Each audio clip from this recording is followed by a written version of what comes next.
All right, today we're going to dive into a pretty cool idea, a three-layer model of human motivation. And, this might just get to the heart of why so many of us feel like we're just running on a treadmill, day in and day out. So let's get right into it. I mean, have you ever had that feeling? You know the one. You're just on a hamster wheel. You're always chasing something, right? The next big goal, the next cool thing to buy, that next little jolt of excitement.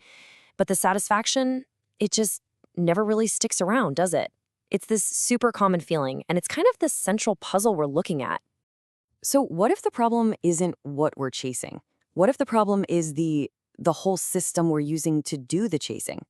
The core idea we're exploring today is that our whole understanding of what motivates us is, well, kind of broken. And we're going to break down this new three-layer model that honestly, it might just change the way you see, well, everything. Okay, let's kick things off with layer one. This is the one we all know intimately, even if we don't know its name. It's basically the engine running our entire modern, distraction-filled world. We're calling it the dopamine treadmill. So this is the simulation layer. You know that rush, right? The little ding of a notification on your phone, the feeling when a package shows up, or when you finally hit that big target at work. That's it. It's a whole system built on one thing, anticipating and getting a reward. But here's the catch, and it's a big one. This whole system is built to be unstable. Think about it. That first little win feels amazing. But pretty soon, one win isn't enough. You build up a tolerance, You start needing a bigger and bigger hit just to get that same good feeling. This system was great for our ancestors. It pushed them to explore and find new resources. But for us, for finding actual, lasting satisfaction, it's a pretty terrible setup. And I mean, you see this absolutely everywhere, don't you? That mindless, endless scroll through your social media feed. The little thrill you get when a package arrives. Even that relentless climb up the career ladder. These are all just perfect examples of that dopamine loop just doing its thing. It's always promising true satisfaction, but what it really delivers is just this endless cycle of temporary highs and then more craving. So, okay, the dopamine treadmill eventually leaves us feeling kind of empty. What then? Well, this is where it gets interesting. We often shift gears and tap into a deeper and honestly way more powerful layer of motivation. Let's call this one the meaning machine. This is layer two, the emotional layer. And here, we're not looking for those quick, fleeting rewards anymore.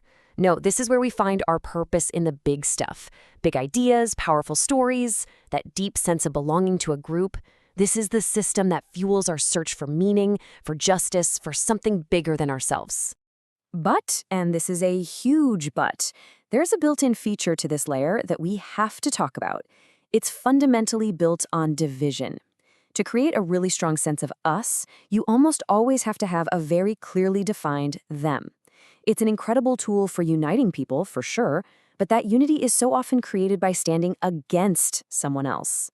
And the consequences of that, well, they can be absolutely massive. When this emotional layer is what's driving us, things get way more explosive than just chasing a dopamine hit. We're talking about the biggest conflicts in human history. Things like religious wars, ideological revolutions, even the intense political polarization we see today, they're all fueled by this incredibly powerful, identity-driven system. All right, so if layer one is this unstable treadmill, and layer two is basically a recipe for conflict, what's left? Is there another way? Well, this framework suggests there is. There's a third layer, one that's way less familiar to most of us, and we're going to call it the cruise state. Now, this is a pretty radical idea, so stick with me. This is a state of being where what you do isn't really driven by chasing a dopamine high or by some grand emotional story you're telling yourself. Instead, it's about just operating from this calm, stable baseline presence. So what would that even feel like? Well, imagine the complete absence of that restless, antsy feeling we call boredom. Imagine your attention just being stable and focused. When a tough emotion comes up, it just passes through, instead of getting stuck and spiraling. And maybe the weirdest part? You find yourself just doing things spontaneously without needing some big pep talk or story about why it's so important. Okay, this is where this whole model really starts to click into place. Let's see how it gives us a completely new lens to look at two of the biggest things we all deal with, pain and purpose. So let's draw a really important line here between pain and suffering. They are not the same thing.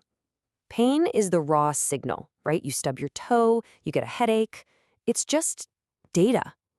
Suffering, on the other hand, is the story we wrap around that pain.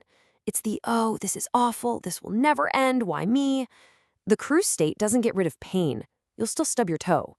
But because you're detached from that emotional story, it can massively reduce the suffering.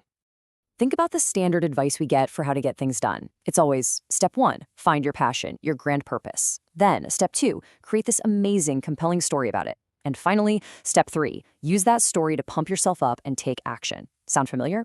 That's classic layer 2, the meaning machine right there. Okay, now look at the cruise state model. It's almost shockingly simple in comparison. Step 1, observe the situation. Step 2, take the appropriate action. That's it. The action just comes from what the situation requires, not from some deep existential meaning. You do the dishes because they're dirty, not because you're on a grand mission to achieve kitchen purity. So let's put it all together. This is basically the cheat sheet for the whole model. You've got layer 1, the stimulation or dopamine layer, driven by novelty, which just leads to a cycle of dissatisfaction. Then there's layer 2, the emotional or meaning layer. That one's driven by our identity and the stories we tell, and it brings people together, but, often by creating conflict. And finally, there's layer 3, the cruise state. It's driven by what's appropriate for the situation, and the outcome is something totally different, stable attention and way less suffering. Getting how these 3 systems work is really the key to the whole thing. And that really just leaves us with one last question, a pretty important one for you to think about. As you go about the rest of your day, as you're making choices, scrolling on your phone, getting into a debate, or just doing your work, just ask yourself, which one of these 3 layers is driving me right now? You might be surprised by what you find.